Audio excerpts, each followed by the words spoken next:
Hello, my friends, welcome back. So, this is a really personal one for me. Just over a year ago, I did my first ever podcast interview on the UAP Files podcast, of which I'm the co host, as I'm sure you know, with Professor Eamonn Ansbro, who is the research director of the Kingsland Observatory in Ireland. I am not going to even attempt to list this man's many accomplishments, but let me just say he's published over 17 papers which have been read over 181,000 times, and those papers are no mean thing. He is constantly even just beyond the bleeding edge of UAP research, and that's to not even mention his work with the observatories and astrological stuff. You may well be familiar with his paper on plasmas in the thermosphere, which set the internet abuzz.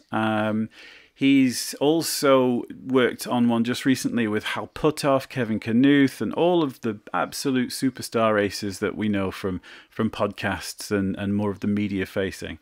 I think it's fair to say he's one of the hardest working people in this field, and rarely bothers to want the credit and the sort of public-facing part. And since the interview, anyway, we became good friends. We've kept in touch, and he's always working on really exciting things. It is constantly wonderful to me when I can ask a friend, "Hey man, what have you been up to?" And he'll say, "Oh, well, I've been briefing the European Space Agency." Oh, okay, cool. Anyway, very luckily for me, I have got an interview with him lined up here. And not only that, he's done a fantastic presentation just for you. And if you, very much like me, were fascinated by the telepathy tapes, and the first thing that you thought when you watched them was, "Oh my God, this fits UAP perfectly," well, don't worry, because so did he. The following presentation is a discussion about quantum science, UAP, quantum communication, the telepathy tapes. My word, honestly, we do cover some ground. We even get into what day 2 of contact looks like. It's all right to say, come on, let's land on the White House lawn, but what happens the day after? What is normal after that? So, I'm not going to waste any more of your time. I hope you really enjoy it. If you do, then please consider subscribing to the channel because it makes a massive difference, and I will see you very soon. So just after our last conversation, you published the shared paper that you did on plasmoids in the thermosphere. So what have you been up to? Where's the current research for you? Okay, well, there's been another paper has been published. It came out there actually just recently. It was with other authors. It's a huge paper. It's nearly 200 pages.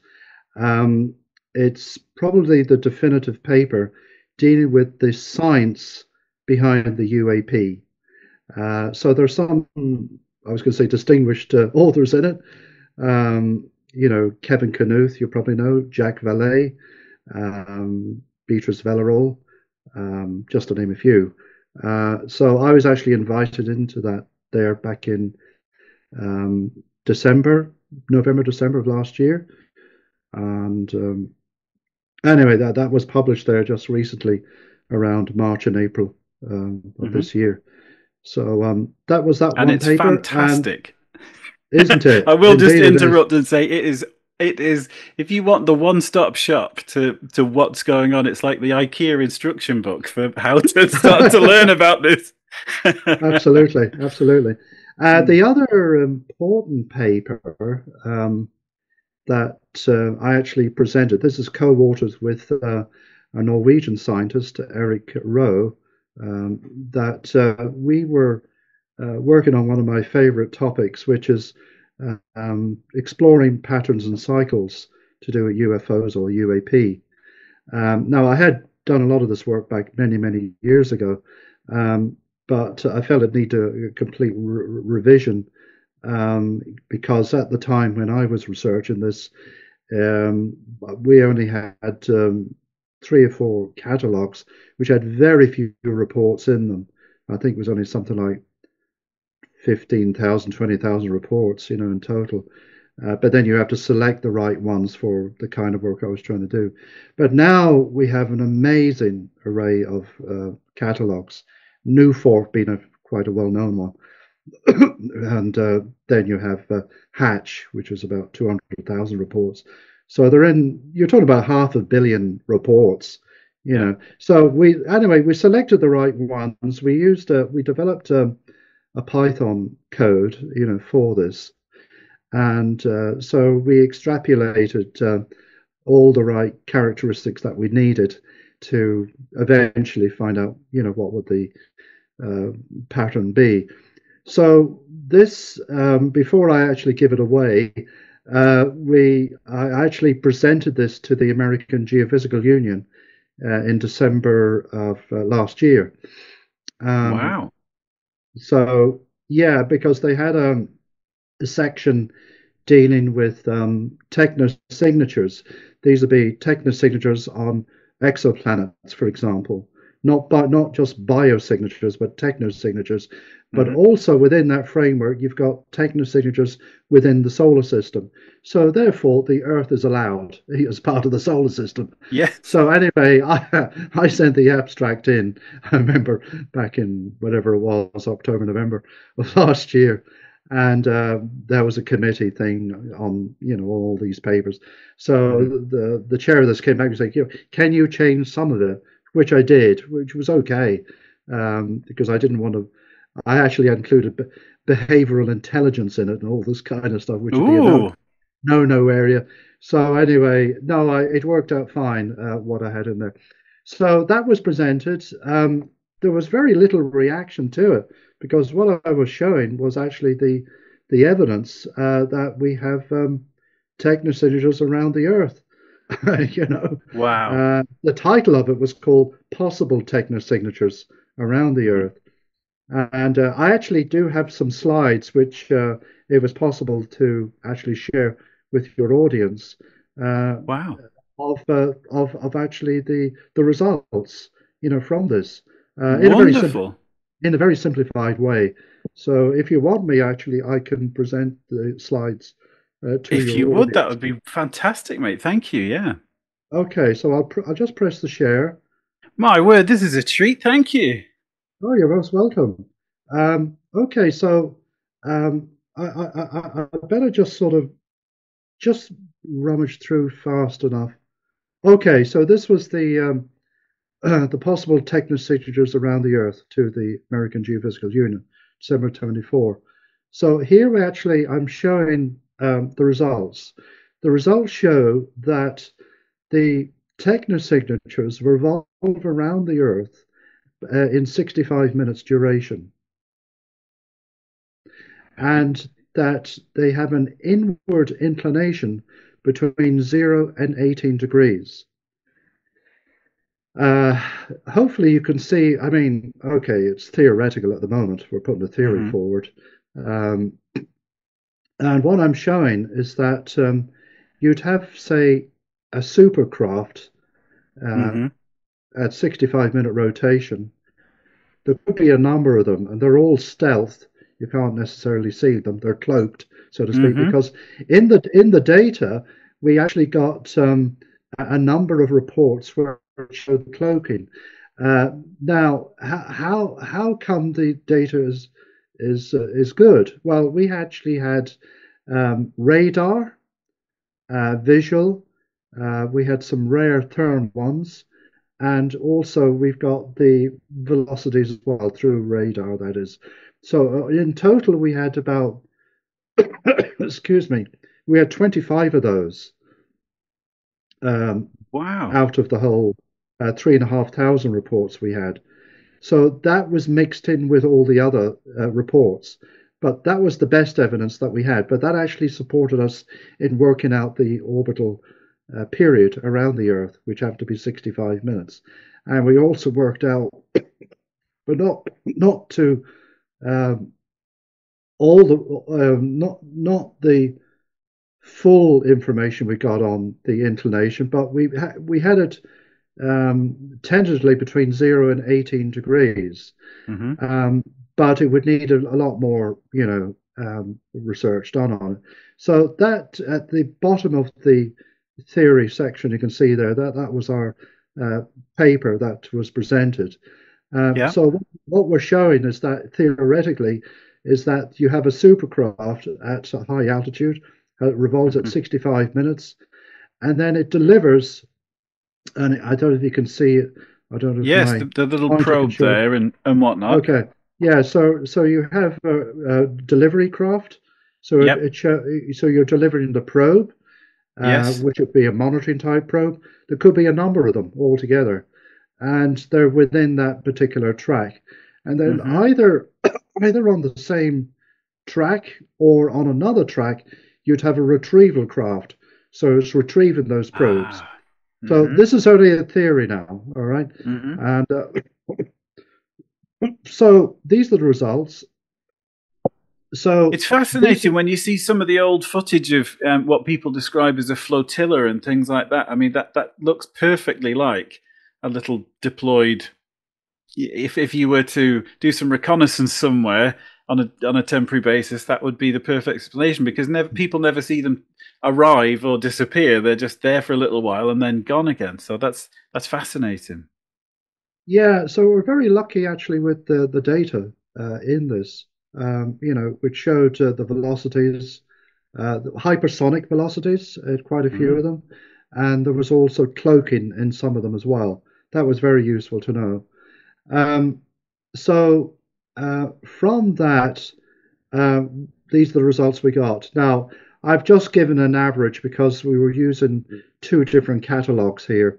One was the Norfolk catalog, which has some 180,000 reports, and then we have the Hatch, which has again considerable amount of reports in it. So on an average, we got about 67 minutes. So it's not far out. It could be 65, 66, 67. And then on the inclination, anything between 0 and 18 degrees. Hmm. So that's the results presented, and the paper hasn't come out yet because we're still working on the inclination at the moment. But in the Hmm. second half of the year, I should actually have the paper out in supporting all the evidence for this. Wonderful. so uh, so It's now fascinating. now I'd like to get on to one of the important areas of UAP research, which is basically not allowed at all.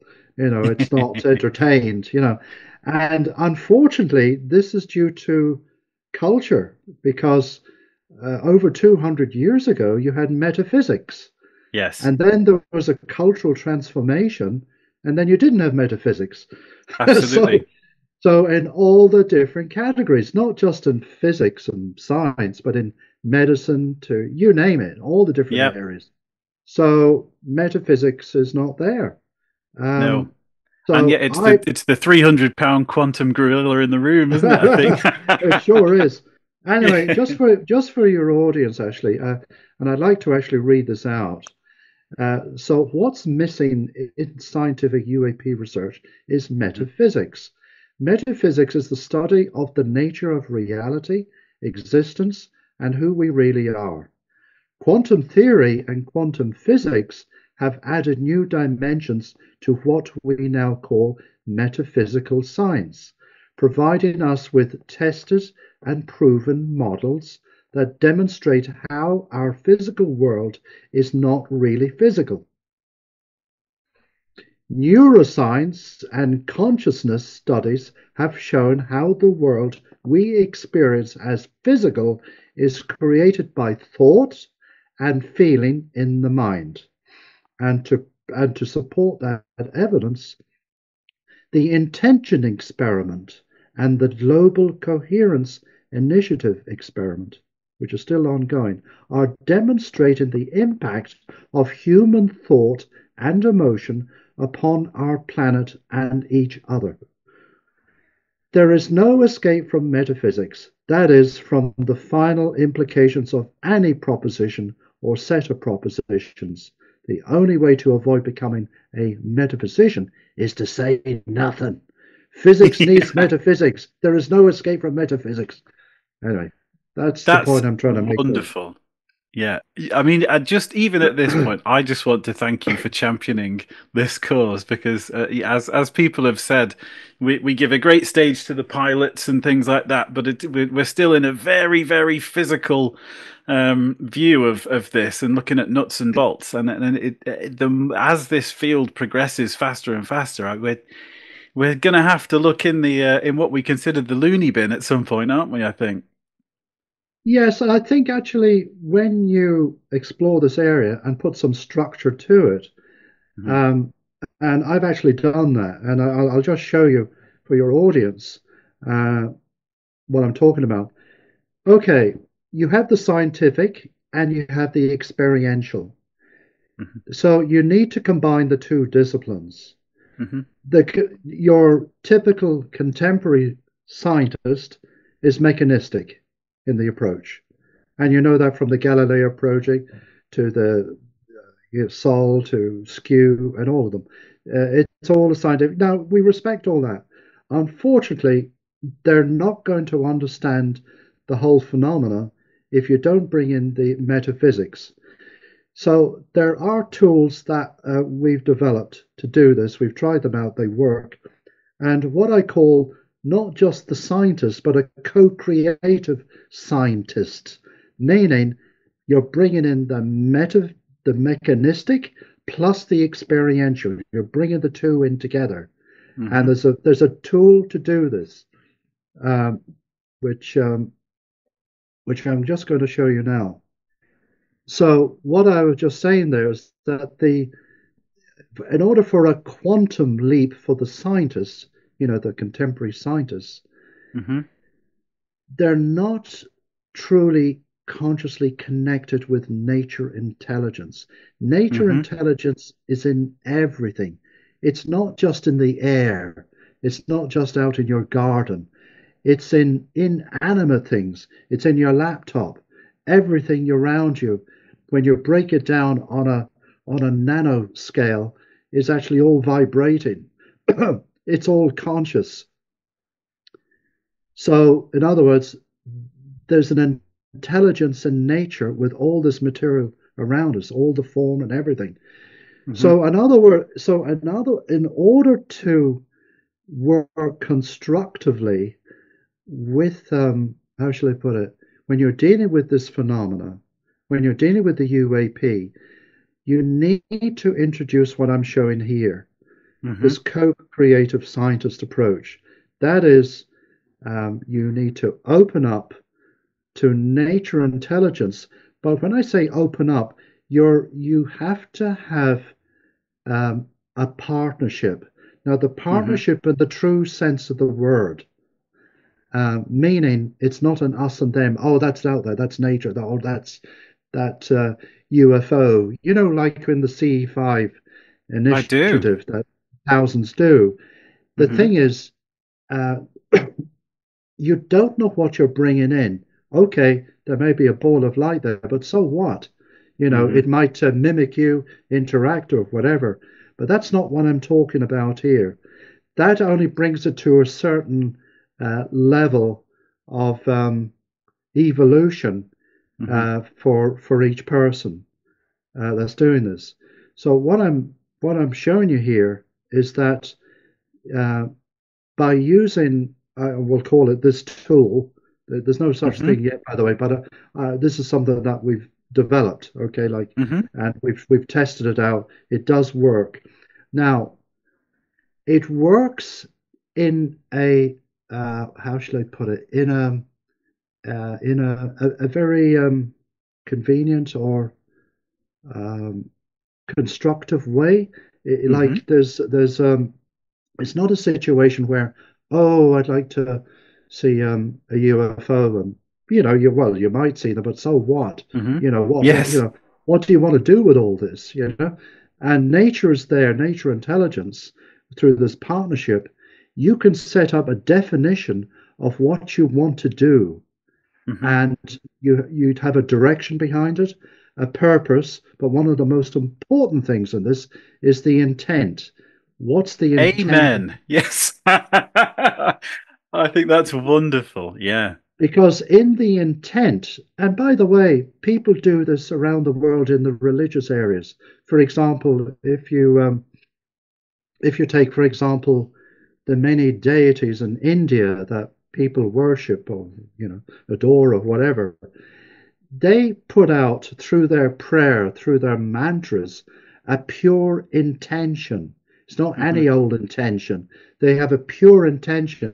When you put out a pure intention, the universe starts working in a way where then it presents the manifestation of or what you're going to receive, and Hmm. that is that deity. It could be Ganapati, with the Yeah. various goes or Hmm. wherever. I'm just giving an example how prayer does work, but it has to work through pure intention. Yes. Likewise, when we're dealing with the phenomena, you have to do the same thing. Hmm. I'm not saying there's a pure intention, but there's an intention with it. You're working now for the very first time in a constructive way with nature intelligence. You now Hmm. have a true partnership with nature intelligence as a co-creative person. It doesn't have to be a scientist, but I'm just putting that there. But that's the way we're working, um, uh, uh, Yes. Well, pioneering this at the you moment. remind me of Alan Watts the way you've just described that. I mean, he was obviously studied Taoism, and he said that not sentience, but everything has an amount of consciousness in it, and that all of reality is wiggly. He described it, and yet we try and measure it with a straight-edged ruler to make sense to us. But the reality of things is it's a lot more fluid and wiggly, and the only way to exist in that is to be wiggly with it, but have your intention there, and that lights the way. Yeah, so there's no wishy-washiness in this. It's very crystal clear what has to be Hmm. done. So you set up that definition, there's a direction behind it, there's a purpose, and the most important thing is the intention, the intention. Hmm. So so by setting that up, you will have success in this. It's we've tried it out a number of times. I'll give you one example, and this is from way back. It was the first time doing this. This is back in, let me think, February '97. All right. Hmm. So there was a number of us uh, to carry this out using these tools. All right. We set up the definition, direction, and purpose. That Hmm. was to see a UFO and to have an interaction with a UFO. All Hmm. right. So back in very early days now, this. All right. Hmm. So we were also given through through the nature intelligence, because when you connect with nature intelligence, in other words, you're sort of opening up a conference call, you could say. All right, Hmm. best way I can put it, a conference Yes. call, and you're being sensitive to what's been told to you, like downloaded. I Hmm. mean, you could do it in a very binary way using kinesiology, Yep. um, using your duck fingers, Yeah. because Yeah. the human being has an electrical system, the whole universe is electric anyway, Hmm. and so we're all part of it. So we had some preparation before this event happened. It was successful, and I'll give you the results from it Hmm. for the very first time using Wow. these tools. All right, and it was an experiment, um, and it worked. So, but we had other things to do beforehand, and because the our egos would tend to say, "Oh, we don't need to do that." But if we've been told by nature intelligence through a process, "Oh, you have to balance this out, you have to balance that out, you have to balance the soil around, you have to balance the atmosphere, you have to balance about the space." God, I never thought of that. But so we started doing balancing out all these different levels Hmm. in order that the UFO, when hopefully if it appeared, I actually got a download when the event was going to occur. I actually got the Wow. date and the location. Where do we do that? What's the date? And it kept, and how is when you get repeated date. If it's Hmm. repeating itself like bum, bum, bum, bum, bum, well, God, it must be that, So that's the date coming through. Or Yeah, so I'm just giving you a flavor from an Yeah. experiential point of view for the scientist side, right? What Hmm. it's getting. So now we go to a location, and we're there. Now it was at a very um, awkward time. It was going to be on a Sunday morning, quarter. It was at the event was supposed to happen at 5:15 on a Sunday morning, way up on the Right. mountain. And Well, it's you like, should have the can place to you, yourself. we certainly did have the place to ourselves. Yeah. And so there's six of us there. And then we saw the satellite coming over the horizon, over the mountain, and thought to ourselves, well, probably maybe it's a satellite. Then, because we're in this partnership with uh, data intelligence doing this Hmm. work, one of us, through mental focus, um, projected the infinite sign to the UFO. All right. And the Hmm. reason for that is we wanted to see that by projecting the infinite sign, what would happen? Well, we got Hmm. a response. It actually mimicked the infinite sign by moving in an infinite sign symbol. So over Wow. a 2 minute period, it slowly carried out the infinite sign in the Mm. sky for us. And then a cloud came over. But it was the confirmation. One, we had a UFO. Number Hmm. two, we had an intelligence behind the UFO. It confirmed to us that we were right, that Hmm. using mental focus was another way of actually interacting with the UFO. So Mm. very early days, but that was our first time using this tool. Fascinating. Absolutely fascinating. Yeah. Now, It's mhm. so these are the tools for the research. Scientists and researchers are unfortunately disconnected from nature. Now, what I mean by that is we are in nature, Mhm. uh, but there's a disconnection there because we're not, how shall I put it, tuned in to nature in the strict sense. Rather like Yes. indigenous tribes out in the Amazon or like the Aborigines, they're Yes. tuned into nature. That's We're right. not. Western society, unfortunately, is not tuned into nature. I So agree. you I have mean, we say we came into the world, whereas in reality, you come out of it like an apple off a tree, don't we? It's not like we're the driver of this car. We're a part of it. so although the astrophysical is important, that is the astrophysical approach, that'd be the Hmm. scientist with his sensors, Yep. equipment and so forth, but it only addresses one aspect. The implementation tool for consciousness to improve knowledge um, is what I'm talking about. This is the methodology of using co-creative science for Hmm. scientists and researchers. It could be for anybody. It doesn't have to be a researcher. So you need to set up a true partnership with nature intelligence, which I've Hmm. just outlined earlier on, with a definition, a direction and purpose, and then the intention. And this is Hmm. how this works. So it is very constructive. Yeah, it's like a scientific way of doing it, but it does work. So it's bringing in the scientists and the experiential together.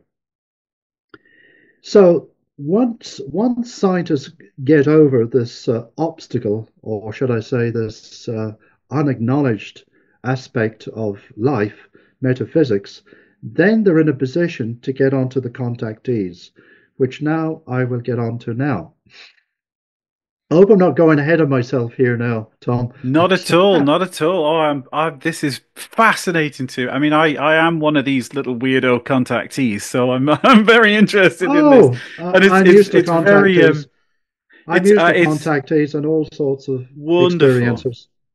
It gives So the me important, much more confidence to hear science getting on board with it than everybody just saying, "Oh, that's we won't touch that," because it's this thing's happening to people. I'm sort of living proof of that. Well, yeah. Look, I respect we have a psychological perception problem with a lot of people because they haven't been educated to do with the science of consciousness. It's not Mm. there in the school, not in your secondary school or anything or university. So, contactees, these are key to the UAP situation. The importance of contactees and their communications with the intelligence behind the craft. That's number one.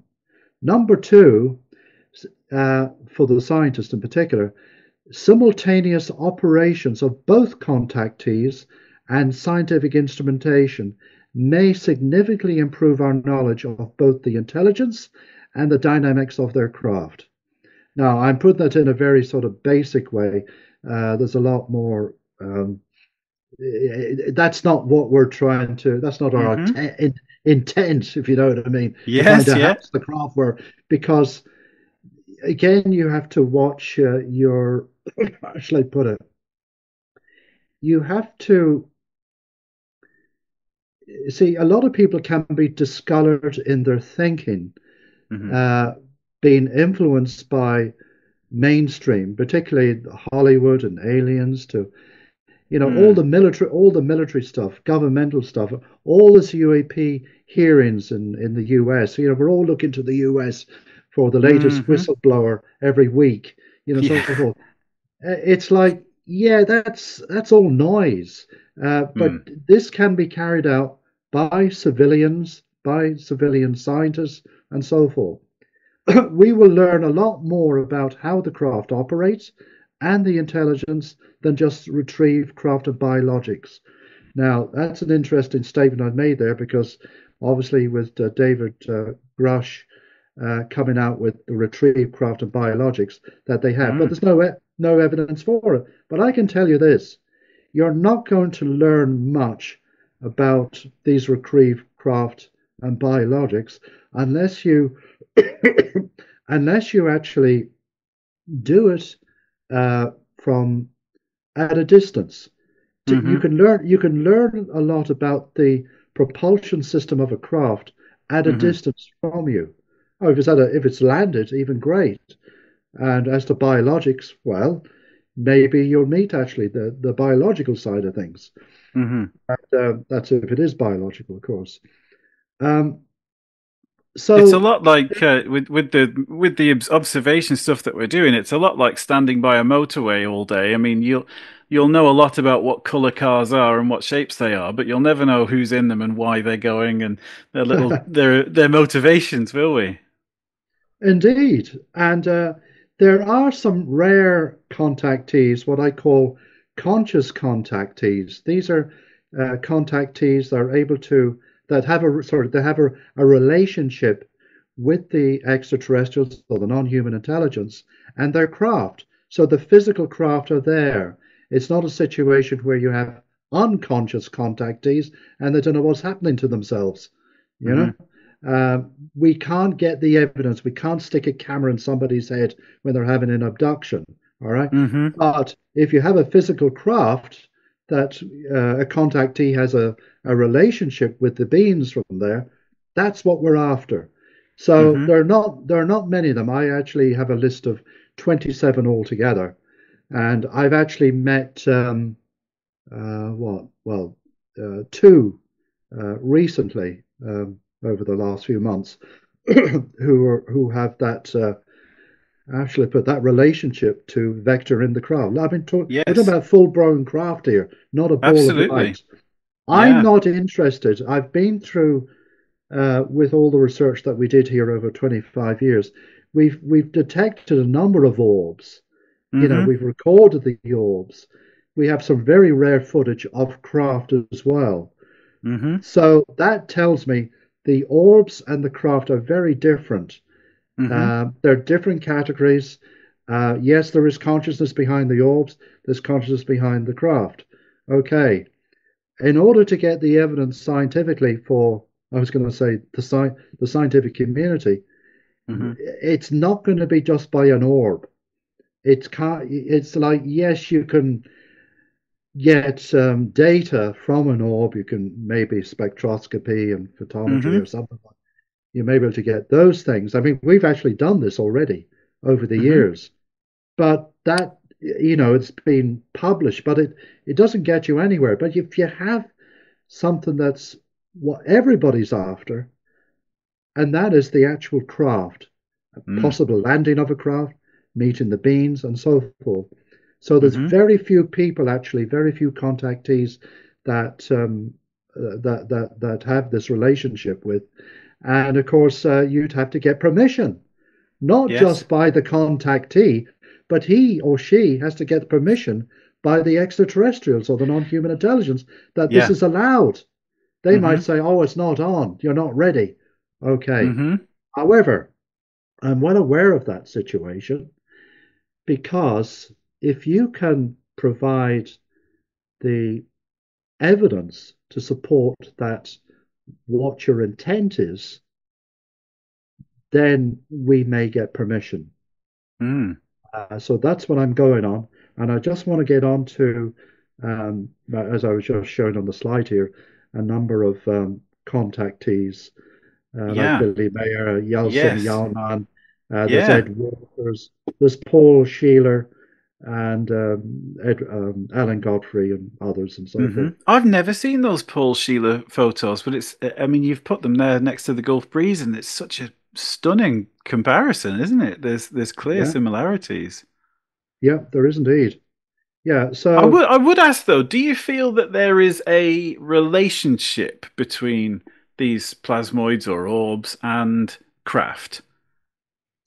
yes, there is, because with the orb, okay, you might see it as a light ball at a distance, but also it can morph into a construct, into a craft. Mm. There are a number of examples of this, particularly, actually, I gave a presentation last year to the scientific community in Hestelen in Norway, Mm. in the Arctic Circle. And actually, Wow. I was showing actually, this was recorded, by the way. I'm sure it'll come out sometime somewhere. I was showing two examples of how the UAPs, how the UAP dynamics, how it operates. One is that first of all, I think they're using the Alcubierre advanced propulsion type system for their Mm-hmm. drive is one. Yep. Number two, they seem to have some sort of holographic screening integrated within the craft, Mm-hmm. whereby they can actually show the witness whatever the witness would accept. Mm-hmm. And I'll just give two examples. One is there was two cases where there was, and this was two guys at the edge of a lake. They were camping, and they saw this ball of light come out of the water, and it shaped itself into this classical flying saucer shape. Mm. But then, as it moved slowly, it then changed shape into a Cessna 152. Wow. So therefore, it was acceptable to everybody else later on when it went Yes. around. Similarly, there has, and I actually did analysis on this many years ago. I was interested in the black helicopters, Yes. and some of these black helicopters are not just military black helicopters; they're UAPs. And how do we Mm. know? Well, when you analyze frame by frame, there's a lot of work to do in this, by the way. When Mm-hmm. you analyze frame by frame the rotor blade of one of these black helicopters, Yep. you know the velocity and so forth. Guess what? It should fall out of the sky. It's Yes. just doing this.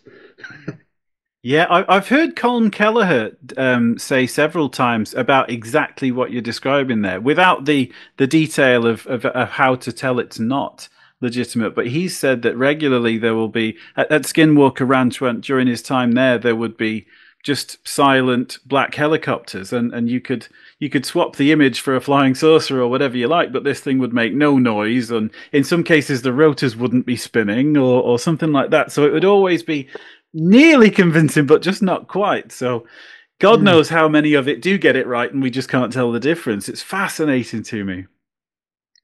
So anyway, that's just giving you a flavor of contactees. Now, how do what's needed for this? Okay, in order to prepare for contact is essential for the results I'm talking about. Hmm. Telepathy is the key one in this. I've no doubt about it now, because most of the contactees operate telepathically, Hmm. not only externally from the craft, but even when they're in the craft is telepathic. So it's important for human beings to develop in their consciousness telepathy.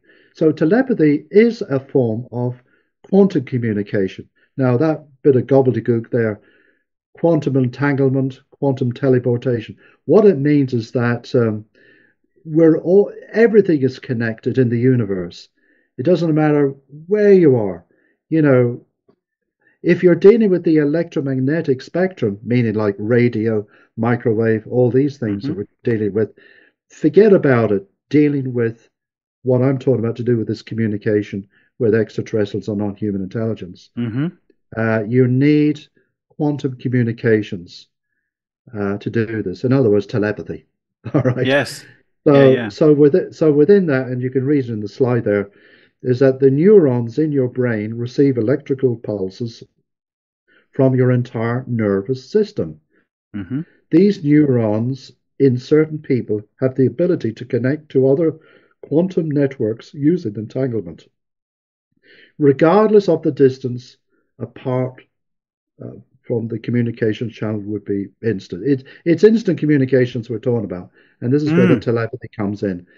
So, as you're probably aware, Tom, in the last few months, we've had the telepathy tapes, uh, I uh, love it. It is. which is It's incredible. It's so just happened there. refreshing, isn't it? It's wonderful. It Yeah. it's opened up a whole new arena to the world. Hmm. The realization that what they had envisaged of autistic young people is not what they thought they had. They have a phenomenal gift here. Hmm. And it's not only telepathy, I've actually met one person already uh, Wow. who, who I'm working with. I've Hmm. actually decided out of three contactees, I feel that because of multiple synchronicities I've had, that I'm going to deal with the one person here. And Fantastic. so, because this person, through my communications with him, he's 18 going on 19 years of age. He uses with his mother one of these translators. Um, Hmm. but when you're communicating with him, you do it direct with him. You're not through the mother. He's Mm. giving you, and he also picks up your what your thoughts are and so forth, incredibly fast. Uh, Fascinating. so, um, so this person I'm dealing with not only is 100% telepathic, but is 100% a remote viewer. Wow. This is yeah. Oh, I've got such massive respect for this. This is wonderful. So it's very exciting, totally unexpected this year. And I've told a few of my colleagues about this. They can't believe it. This is amazing stuff that's Mm. happening. I said, this is where we're going. This is the way to go. This is what we have to spearhead. So now I'll get on to the next, which is showing the common characteristics within the quantum universe. So yes, it's a neurological quantum communication, in other words, telepathy. Hmm. And but I'm showing the common features here between human beings and the extraterrestrials, and that is humans and extraterrestrials have non-linear concepts here. So telepathy is Hmm. one of the fa- factors that we have on us. We have actually all these facilities. We have 3D technology already in us, you could say. Hmm. Um, Once we realize it, unfortunately, we have evolved through over thousands of years not to use all these gifts Hmm. um, through society and everything else. That's another story. Education, Yes. literally white educators wiped all this out. It doesn't exist. Well, it Hmm. does exist. Not only telepathy, telekinesis, you name it. The whole paranormal world. It's all real, Mm. and Yes. so forth. So anyway, that's the common characteristics. I'm just putting this slide in I made up, which doesn't mean it's going to be the real thing, but Yeah. we could have technology involved in this for the two-way instant communications with the extraterrestrials. It has to be on Hmm. the right resin. So I've introduced consciousness-assisted technology. We may not need it. I Hmm. thought before I met this particular autistic guy Hmm. um, going this route, but I don't think we need it because they're already doing it. So we Yes. don't need machines for this. All right. So quantum communications with the spacecraft, they're already doing it. The Yes. extraterrestrials, non-human intelligence, are operating telepathically. They're operating as one within the craft as Hmm. well. The craft, it's instantaneous. Um, how should I put it? Dynamics and movement and so forth. Yes. When you think you go to a place, you can go there. I think the Billy Mayer case is a very good example. I've learned a lot in studying the Billy Mayer case, and particularly Yes. how his relationship with them and what Yep. we've all learned from Billy Mayer. Those that have get out of the, actually put it once you've get out of that headspace regarding it's all a hoax. Of Um, course. uh, the reason being where it's been shown up as a hoax, that's been intentional. When I researched this out, I actually through some key people way back told me that the one particular case, which was the real deal, is the Billy Mayer case. No matter Wow. with all the suppression, all the intelligence community trying to trash this guy, Mm. changing his photographs into stupid photo, changing Sam That's Yazim right. into a singer with Dean Martin and all this That's stuff. There's right. a ton of Mm. stuff there. That was all part of the game. It's like he had to get the heat off himself because of Yes. the intelligence community. Yes. Uh, I Yes. mean, he had 17 attempted assassinations, so that Good tells you a lot Lord. about the truth, And nearly had Yes. his daughter kidnapped as well. But anyway, that's another story. So we'll get back to the quantum communications is the key to this. We all Hmm. have that ability to do this with extraterrestrial non-human intelligence.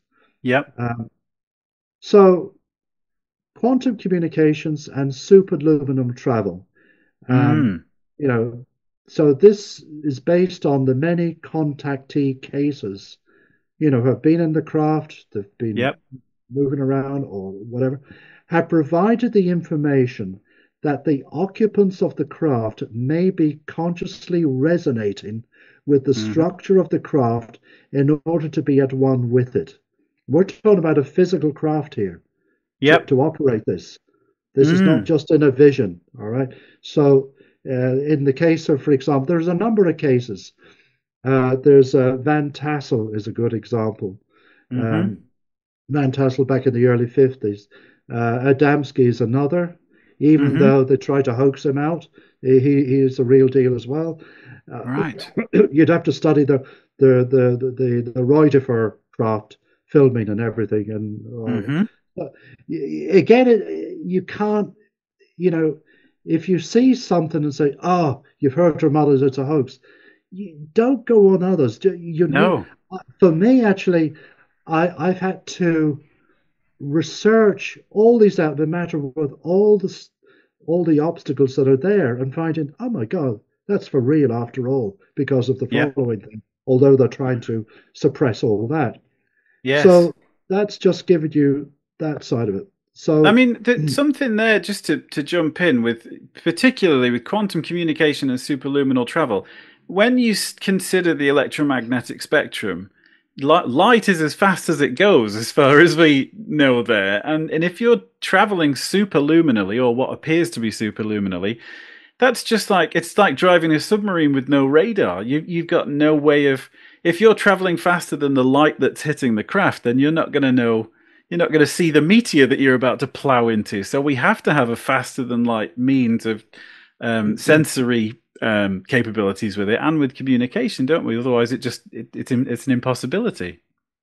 yeah, I mean, I can share this with you because I will be. There is. I was invited to a well-known scientific academic publisher to write a chapter dealing with all this. Okay, Mm. which will be coming out. I think it's in the second half of the year.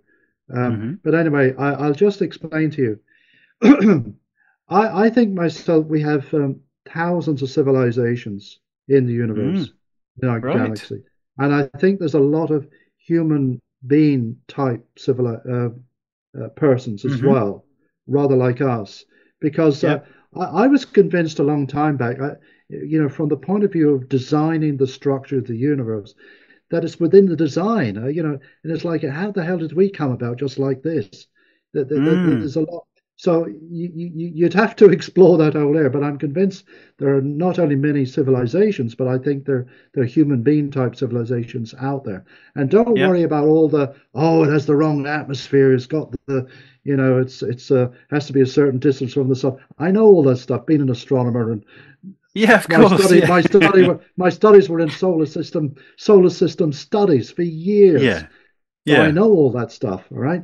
Um, so, But when you look at biology, I mean, a crab, the creature of a crab, has evolved separately from different biological evolutionary trees. I think it's something like 8 times just on planet Earth because it's just a good design. And we are obviously a pretty handy design for building technology with our opposable thumbs and our big brains and everything. So it just makes sense that for something to get as advanced as we are, and obviously, as far as we know, we're at the top end of the scale. But I have suspicions that we're a long way further away from that than then it just yeah. makes sense that this isn't a handy. It's not a bad model to end up with, you know. Well, some people have asked me back in the past, well, how come, extraterrestrials are here? How would they get here? And, you'd hear the typical thing in the scientific community, oh, it's impossible, to do the speed of light and all this stuff. Well, I Mm. can share this with you. If you're, we'll call it an evolved extraterrestrial civilization, the first thing you have to get right is planetary affairs, dealing with Mm. your own planet. Then you are in a position. We haven't addressed our planetary affairs. All right, and I Mm-hmm. won't go and I won't expand any further than that. All right. So once you've worked out your planetary affairs, then you're in a position to expand out to other solar systems. So you would have developed a vehicle of some sort to go to another solar system. Mm-hmm. And you're probably not using your space time in the traversing the solar Mm-hmm. system because you're still within a space time 3D situation. Yes. Number two, once you've achieved that, you're definitely not going to be using the electromagnetic spectrum for your communication back to your home planet. Oh, we're 100 light years away. Okay, there's 100 Yeah. light years more. Yeah. Forget Fantastic. about it. Yeah. They're not going to use that and expect the message to come back. So throw that out. Mm. So once you've expanded out to a number of solar systems and you're exploring, your neighborhood, and I think this is what's happened actually recently. that some of us have discovered. Or you mean it Hmm. like, oh, Yes. they've only discovered this in the last 6 years? Okay, it's been here. It's been here all the time. It's just that there's been a psychological perception problem, big time Hmm. for our whole society. So then, how would you do the travel? Well, this is the way I think it's done. And that is when you see a UFO, say a craft, uh, people see a different coloration in its movement as it moves from the ground upwards. It goes through like a resonance of colors. And I Mm. think what actually happens that it's actually leading into an acceleration when it goes outside of the Earth to a point in space, which may be within the solar system. So it's accelerating to get to the point where it can flip into okay, it's going into the light speed Hmm. type of state where it's got to flip out of the light speed into, Hmm. we'll call it a hyperspace. So you're going beyond the 3D space now. So when Hmm. you go into hyperspace, guess what? You're dealing with non-time here. There's no time. Yes. Not in our No. 3D space. Oh, there's time to get to. Well, when you go into hyperspace, there's no time. Mm. But but when you're going to this location that you want to go to, this solar system, 100 light years away, 500 light years away, you've already located that well before in your navigation, Hmm. so that the people involved, the craft, are all resonating at the same in order to get to the hyperspace point. Hmm. And that is so when you go into the hyperspace, you're dealing with non-time, and then you flip out into space time again because you're going to the location you want to get to. That solar system could be your home planet or whatever. So Mm. actually, the longest period of time, you have to use time here, is Hmm. taking the That little. acceleration period and the deceleration period. So if you take, Mm. for example, the Billy Mayer case, Hmm. there are a number of cases, but it's one of my favorites actually, which I've learned quite a lot from over Yeah. the decades, so to speak. So do you And that think is, that those different colours then would be a sort of a Doppler effect of us seeing the light kind of stretched as it accelerates beyond light speed? You know, as because we can only see the visual spectrum, but we do see that these bizarre coloration changes on craft and stuff when people have sightings, don't we? yes, there's a definite Doppler shift taking place, either Mm. blue shifted or red shifted or whatever, Mm. and these Mm. colorations. But they've actually probably, no, I've never been in one of these crafts, so I don't know, but I can only Mm. guess actually how they might be working. And that is that you're resonating at a frequency in order to, um, how shall I put it, break down the molecular structure of not just yourself and the craft and everything, in Mm. order to achieve this hyperspace non-time situation to get to this other planetary system 500 light years away. So, Mm-hmm. so the longest period, say for example, it's 500 light years distance, Mm. all right, to go to your planet. So it may take 2 or 3 or 4 hours to accelerate to get to the speed of light. Mm-hmm. You're into hyperspace, and then when you flip out into space time, then that deceleration may be 2, 3 or 4 hours. I'm only guessing because you Mm-hmm. have to slow down the rate. You have to slow down to get to that planet. Yeah. Yeah. So there so I think this may be the process that they're using. So in other words, you're getting there within 7 hours, 8 hours, 500 Yes. light years away. Yeah. But just like one of our passenger planes, the longest bit is the taxi along the runway and the and the slow takeoff, you know. Yes. So Fascinating. so now we'll just go on to back to instrumentation and contactees. Mm-hmm. So this is what I call next generation of research, second UAP generation research, is to apply a wide range of multi-sensors and simultaneously work with the contactees. Hmm. So that's where so the contactee is with you. Now, you have to be the right person at one of these events. Um, so I know from experience that if you have the right resonance, meaning you have an open heart energy Hmm. resonance, love, you could say, and I don't want to, none of your love and light here. This is now in the Yeah. true sense of love energy. Yes. Love, that generates a power in itself in the universe. It's not the fear frequency. The fear frequency is a degenerate frequency, it's a Hmm. disruptive frequency which disrupts everything around. Unfortunately, in our planet, that's what we have mainly uh, uh, Yes. through the military, governments, and so forth. We're still in the teenage years. We haven't woken Hmm. up to the heart energy in itself. Whole of nature operates with the heart energy.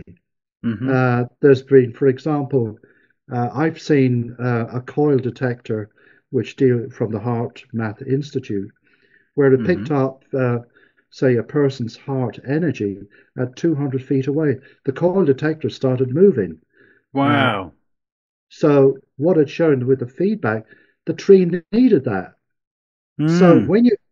when you go to areas of the earth where you don't have a heart energy, you have an imbalance. For example, if you have a male dominated area, human beings I'm talking about now, Hmm. over Hmm. female, it tends to denature or what I call desertification of the area. Yes. The Middle East is a very good example of this. Right. Yes. So you have desertification. Why do we have all this, all this, you know, Trouble and uh, strife. deserts? Yes. Yeah. Yeah. Yeah. Mm. So I've actually done research with Professor Phil Callahan back in '96 on this to see if we could prove it to ourselves, and it's true. It's Wow. actually wherever there's, and you can actually predict through some instrumentation that Professor Phil Callahan, who worked with me for a period, we were trying to prove, can we predict when the next war where the next war will happen? Mm. We could predict it 2 years ahead of time. Wow. If you're at a particular place where you know that there's a complete imbalance taking place, a confusion of consciousnesses, uh, where there's a more, how should I put it? Um, Discordant. Yes, all sorts of things, to create this. Mm. Yeah, so although this is not part of my present, well, No, but it's presented so here, interesting. but it's important actually all these aspects to know. But heart energy is a key to the actual contact work. So Mm. when you look at some of the contactees, which I have met, Billy Mayer is a good example of a heart energy. He's Hmm. an amazing heart energy, this guy. He Mm. radiates that. You could put him into a room. And I know from other people, I've never met him, but I've talked to others who have worked with him or been in his presence for some months. Mm. And there is this heart energy that he has all the time there. I've met another guy from Colombia, and again, I can tell he has this heart energy there. So that's another key component: telepathy and heart energy for the communication, for developing that relationship with the extraterrestrials. Mm. I So mean, the hitchhiker effect that people describe so well seems to tie in perfectly with what you've just described there. I mean, you take these macho types to Skinwalker Ranch, and it picks them up and smacks their bum. But if you take somebody that just wants to meditate and be grateful, then they see twinkly lights and have a lovely experience. And that's exactly what you've just described. It's so that's it. interesting. Mm. Yeah, unfortunately, they've got it all wrong. Mm. With the military and the intelligence involved in all this, between all the psionic work, to do with, what is it, Sky Watcher or something, Yeah, and, yeah. and the Skinwalker stuff and all that, Mm. they're the wrong people for this. Yes. the intelligence that's there will spit them out. And I actually predicted it 2 or 3 years back before all this. When I heard them go, I thought, oh my God, they have all the wrong people for this. Hmm. So, because if you have an agenda, that agenda consciously is picked up. It's Right. instant. It's instantaneous. So Hmm. what I'm getting at is that when you're setting up a project where, and I'll go on to this slide here at the moment, the extraterrestrials have an agenda. The Hmm. human beings will have an agenda. But through a partnership, there's an understanding what this agenda is about. Hmm. And but you can set up through that partnership within a definition, a direction and purpose, what the intent, what is the purpose behind all this. And when you've set that up, now the purpose obviously is to do with the earth. It's not to do with, oh, we want to find out how does this craft work? We can use it if we're going to fight the Chinese. Forget about it. It's not going to Yeah. work. It's not going to work. That's not what this is No. about. Because another factor that which is important in this, that if one is successful in an encounter of this nature, having the right people there, the right scientists, because they have to be Hmm. highly selected people, which I'm looking at the moment. There's a number of people I'm looking at um, that will have the right energy for this. Um, because I know I've done tests previously with wrong people and it doesn't Mm. work, and it's like, it's aborted the whole what we wanted to do because of one person that I didn't realize they had baggage on them, which I only Hmm. discovered after, which was to do with a religious nature. So if there's a Okay. religious side of it, it's like, forget about it. Religion Yeah. doesn't come into it. That's man-made stuff. We're Hmm. dealing with spiritual, the human being as a sovereign entity here for this to Hmm. work. So now, when something like this, if we're successful with something like this has an effect. It has a rebound effect. And I know you're familiar with Rupert Sheldrake, whom I met Hmm. many years ago. I met him back in 30 years ago, discussed, his morphic fields and morphogenic Well. resonance and so forth. Um, that that the when something like this happens, this is rather like the 100 monkey effect, all right, you Hmm. could say, that it affects the whole subconscious side of the noosphere, the whole, Hmm. the thinking layer of the earth, so to speak. Then Yeah. eventually it comes into the conscious state where it's not so much an ontological shock, the whole in the whole ET area, so to speak. Hmm. Hmm. Um, so um, so let us assume that we are successful in hopefully a landing, if we do get permission by who we're going to deal with to Hmm. do with that, and so forth, and maybe meeting the beings as well. I mean, we'd have to have a huge amount of data on this. So it's only at this point time that I have a number of instruments, pretty sophisticated equipment to carry this out. Other stuff I don't have. Um, but Anyway, that's if we're successful, then we can get on to the next step. And Hmm. again, the whole agreement, permissions, everybody knows what the agenda is from, the NIHI. We're not dealing with negative stuff here because if you're having heart energy communications, because all the autistic young people, there's no ego involved here. Thank No. God for that. There's a No. heart energy, and that's what I've Hmm. discovered with the person I'm dealing with. It's amazing, and it's Mm. like, and he's basically said we're all like that when we're in the, out there, the virtual, Yes. that is. They're all like that. It's like, oh my God, this will work. Uh, That's so wonderful. so Because of course therefore, they discuss the fields, don't they? Which is just this noosphere that you've just described. I mean, it's a different word for the same yes. apparent field or morphic field. You could pick and choose, but it's fascinating to me.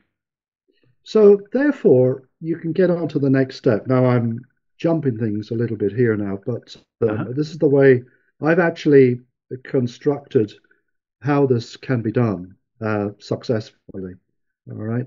Once Hmm. everybody goes through a transition from an ontological side of things, hopefully, there are protocols to go through for mainstream for this. From a discovery point of view, there's acceptable language for this, and so forth. All right.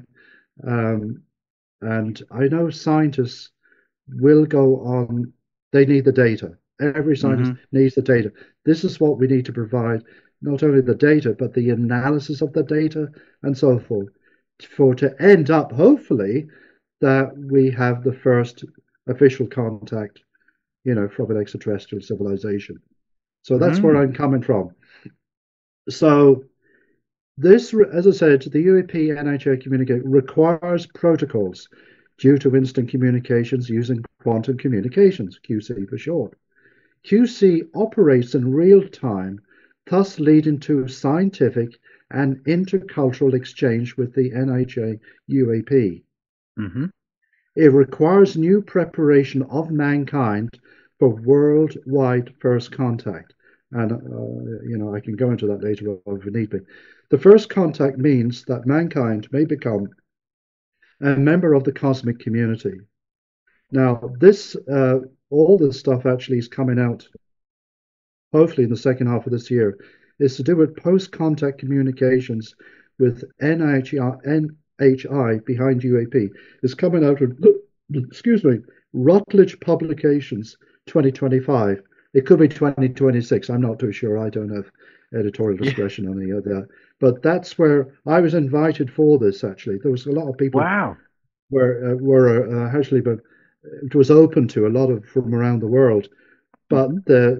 it was decided that they need to get on to the next step. They didn't want the SETI situation, Yeah. the Rio 2.0, all the stuff to do with SETI. I'm familiar with all Mm. the SETI stuff, but they just have to wake up. Look, it's already here in my backyard, and this is how we're Yeah. going to do it. So I'm not too sure if I go into a lot more detail, but I have all the I can it's up to you actually, but I have a number of other slides showing the Hmm. structure dealing with communication operatives, the selection of them, how they can do it, and so forth. I have all that in here. You know. That's absolutely fascinating. I mean, I mean, I could talk to you for days and days and days, but I appreciate what it's like giving a presentation to an eager child. But I'll just give you. it's I'll just entirely give up you to you. this Yeah. one. I'll just give you Mm. this one. So I mean, there's you know we've had a lot of sensitization anyway, Mm. through many things, the media, you name it, already. Mm. So people are very familiar. There's been, uh, you polls regarding, RETs here or UFOs, are Yes. they real? All that stuff has been done. Like it's Hmm. 50% are saying, yeah, it's all here, they're here, Hmm. and that's been in 30 countries. There's actually I was on a conference there just 2 weeks ago, and part of it was to do with this. Um, what do you call it? A survey that was done. It took 2 years actually, with at Hmm. least people from 30 countries, different cultural background. It wasn't just a Western thing. It was in India, it was in Japan, all over the place. Mm. Which is really important. South America, so it's not an Americanized situation here. No, You that's know, very valid. Yeah. yeah, it was done by a German university, so they went everywhere. So the preparations is the communications that has to be organized, and the networks. I've actually, in some of my slides, I've actually worked all this out how it can be done. Then the Mm. first contact exchange, the beginning of exchange. So you need the organization, the social and cultural side of it. So there's different phases in this. So I won't go through these, then, but that goes into a Mm. lot more dearer, the beginning of mankind into the whole cosmic community and how Yeah. to do it. Then the worldwide communication centers. I'm suggesting four centers at four different time zones, because it's not a situation depending on your how should I put it, civilian Oh, we close on a Sunday. Oh, well, Yeah. no, you can't with this. Oh no, Yeah. it's Muhammad, it's Islam, so and so. We have to be out for 5 days. No, you can't with this. Yes. No. This is the real stuff. This has gone beyond that. All right. Yes. So you'd have committees, Earth committees set up to Hmm. do with different categories to deal with this. Then the first contact event, I've gone through how it can be done, blah Hmm. blah blah blah, and so forth. All right. Sorry, I'm just sort of whizzing through this because, Not at all. um, Not at all. No, and it's then sort there's of going to be. So I'd say it could be at conference centres or wherever. I don't know. We don't know the year or the day or anything, of course. yeah, of But course. It's out of our but yeah. hands, really. Yeah. So I'd say it as all continental live streaming, 24/7. Um, Selecting the right nodal points around the Earth. That's the Hmm. global communications. Selecting the right contactees, for this, because it may be a situation not to have everybody screaming on it from an ontological point of view, is Mm. that it will be at a distance, not having craft coming down, all over the Yes. place. Yeah. It'd be a shock to everybody. So it has to be at a distance. And future communication technologies, telepathy, I brought in Hmm. there. And then it's all to do with the preparation, Mm. communication centers, training the operative, Socio-cultural how, stuff. Yeah. the ethics behind this, support living in harmony and peace with all aspects of creation, addressing all humans at all ages from any other cultural background, how to establish a deepened context with blah blah. So it goes in all the different, different Mm. people from artists to the media to you name it, engineers Hmm. to doesn't have to be technology. It can be even in religious area, some aspect Mm. it may be, you know. And it's so yeah, and then so it's all an intercultural exchange then after with Hmm. the contactees. But you'd have experts from different disciplines, Hmm. um, and so forth. And so the training, the communications operative, principles and application. Um, so there are fundamental things that the operative needs to have for this Hmm. to take place, because you may need a number of these contactees at different nodal points, Hmm. dealing with the whole extraterrestrial civilization that's already in our presence, for example, right? Mm. Um, and then you go into, say, the steps of the communications in principle. So, you have the communications, the interpretation, reevaluation, adaptation. So there's 5 steps are to be understood as a cycle of understanding. So there is a repeating cycle. It's like a closed loop, you could say, Yes. because because yeah, there's quite a bit involved in the whole thing, and Absolutely. then I mean, you all can imagine. I mean, if we had this framework a few hundred years ago, there'd have been a lot less bloodlust and conquest in the world, wouldn't there? And a few different accents going around the world, I'm sure. yeah, I mean, what I'm just presenting here is really if we're successful with the first thing. I mean, we can't do it without the first No. project being successful, because the first project then eventually will go into mainstream, and Hmm. there are certain protocols you go through for that to work. So then the whole world then knows. Hmm. Then the next step, with their permission, is then we do it on a global scale, all Hmm. right, but at a distance. So Hmm. Anyway, look, as I said, this is just giving you a flavor of all this, and I'll finish with that, because Yeah, no, that's yeah. fantastic. I mean, we all talk about we want disclosure, we want them to turn up, we want this to happen, but we never talk about what day two looks like. And I think it's really important that you've gone through this because I think that's going to be trickier than finally going, oh, there's that thing I've seen in a movie. It's like, well, is it going to integrate with us? Is it going to turn up and drop off some wonderful technology and then scoot off again like George Jetson? Or are we going to integrate and collaborate with these entities? It's Yeah, fascinating. Yeah, so it's a complex project. So you can only do it in increments. So likewise, we have to hopefully succeed in the first project. Hmm. That really is key to before doing the next. This may all change. The second part of all this may change in many ways. But I thought it was important actually to set up a structure, what I would envisage to be the right course of action and Mm. for to unfold for the future. Um, so I think it's Yeah. also important that many people um, will be so aware of all this that you're introducing governments into this as well. We're not, although it's a citizens' initiative and it should be a citizens' initiative organization. It could be in a neutral country. Hmm. There's a number of neutral countries in the world. Ireland, the Republic of Ireland is a neutral country.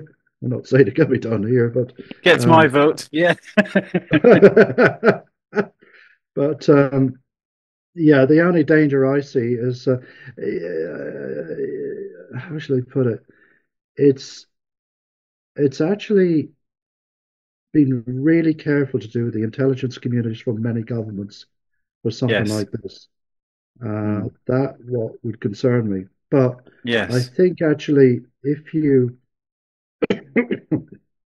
set up another tool for this, if you set up the right conditions that it could attenuate that type of consciousness out there. What I mean Mm. is it disrupts that. And I'm talking Yes. about the military industrial complex, fighting wars and everything.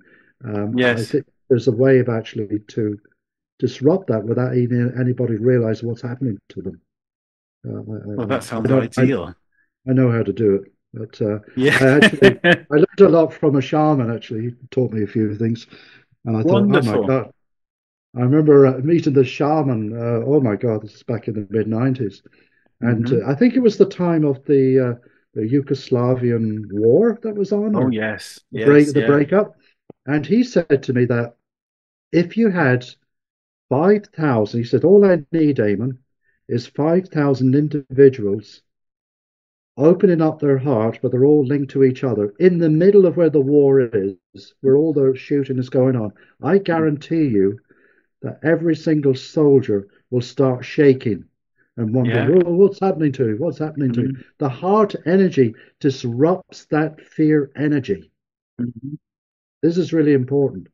It really is. I want to say there. So that's why I'm, how shall I put it, optimistic that all Yes. this can be done. All right. Let's put it this way, Tom. You have to be optimistic in this world. If Oh, you're not, yes. well, Oh, you're not going to yes. succeed. You know. Absolutely right. But then, I mean, your people like Chris Bledsoe, he was told by Jim Semivan, this thing doesn't want to play with us with our guns and bombs. It looks for the nice hippie types, and they're the people it wants to come and play with. So maybe that's a sign of the angle that we should go. That's good science to me. Yeah, so there you are. I'm all excited for all Yes. Well, this. that's absolutely wonderful, mate. Thank you so much. And I can't, I really can't. I can't see a better timing for a bit of an attitude change for humanity. I mean, we've all there's lots of stories going back there of people being scared of the NHI turning up, but I think in reality, it's the humans that are a bit of a more worrisome thing than whatever they are. Yeah, yeah. I mean, everybody's different. Everybody's at different levels of growth. Different. I mean, the new generation coming in is, I find, a lot more awake, Yes, and I'd be very pleased when all the fuddy duddies from 50 or 60 plus, phase out yes. for this to work. That's So what they yeah, say about science, isn't it? It advances one keyhole at a time, unfortunately. Yeah. yeah, and there are so many aspects in this. Are so excited. I think the one that really comes to mind, I know I'm repeating myself, is the telepathy Yeah, tapes and what went on absolutely. there. It's incredible. Absolutely. I would love to see when contact is made and call it the White House law. And if they come out and say, no, we don't want to speak to you, and they go and see the kids from the telepathy tapes, they're the real ambassadors for it, I think. Yeah. Yeah, and I think actually, if all this works, if it's a big if, their contribution to the world is going to be phenomenal. It's like, Yeah. oh my God, this is incredible what's happened. I heard from somebody there who read it. I didn't read the book. It was Arthur C. Clarke. Was it Childhood's End? Right. Childhood's End.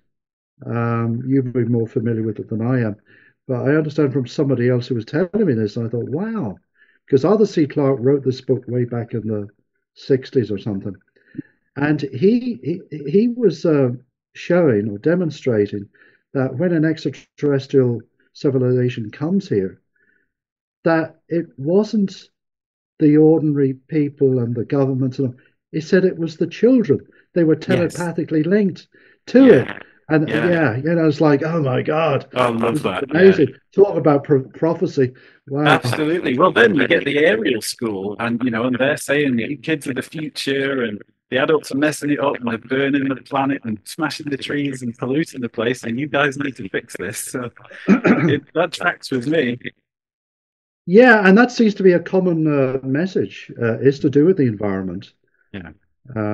Because yeah, I mean, if you get the environment right, then everything else follows from there, I think, Yeah. So, Yeah, wonderful. But Eamon, it has been an absolute treat. I mean, academically and as a great friend, I always enjoy getting to speak to you or interacting anyway. So, what's coming up next for you? okay, well, first, okay, there's a number of projects. Um, as you know, I'm involved with the European Space Agency. Hmm.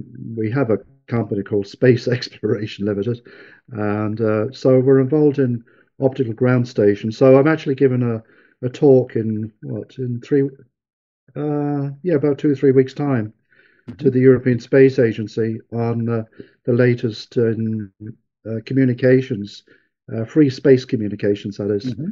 out to the moon, for example, or other Wow. satellites around the Earth. That The other thing is, I'm actually meeting. Um, I'm meeting actually one of the autistic youngsters coming up in about a week's time. I'm also Fantastic. meeting this Colombian guy who we're going to meet in the first week of June. That The other project we've been working on for 6 years, which I hope will come to fruition, is I think I mentioned to you before that we've been working on what I call a telephone anti-telephone type of That's machine, right. Yes. and this is actually the lead into uh, quantum communications, but in particular superluminal, even even beyond the quantum Mm. itself. So we're actually 98% there to do with the Wow. first first machine. It's taken us 6 years so far, and we just have a bit of electronics to do yet. So I have to go up.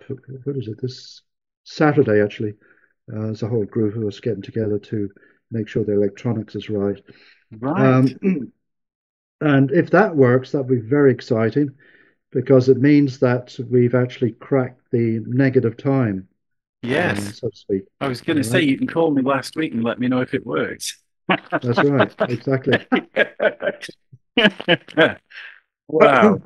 Because there's no shortcut to the quantum communications I'm talking about, Yeah. unless you actually go through this process. So that's one. The other project we're on. Um, what else is there? Well, then I'm writing research and papers and all Yeah. that type of thing. It's a good And job you're not into golf and things like that, isn't sorry, it? into golf. Yes. Oh, The I know. same with you. I used to play golf way back. Yeah. In my twenties, I trained under a professional golfer. Get Yeah. lessons and that, and it was well worth it. At the time. But Yeah. look, Yeah. we all change in life. I no longer Absolutely. play golf. I used to enjoy playing soccer as well, Yeah. 5-a-side and all that Yeah. type of thing. But, This thing um, has a way of taking you in a different direction, doesn't it? For sure, I think. well, this is, you know yourself, Tom, if you're getting results, Yeah. you just keep spearheading this along. It's like, oh my God, we better get on to the next thing after getting successful results from that thing. Yeah. So Yeah. Yeah. that's the way so it's very much incremental, the whole thing. Yeah. Um, Fantastic.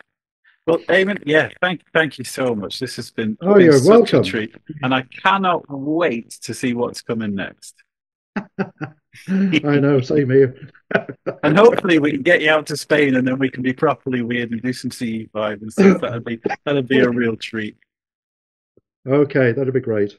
Okay, mate. Well, Thank you, thank Tom, you for so much inviting me. again, and I'll see you very soon. Thanks, Cheers. Tom.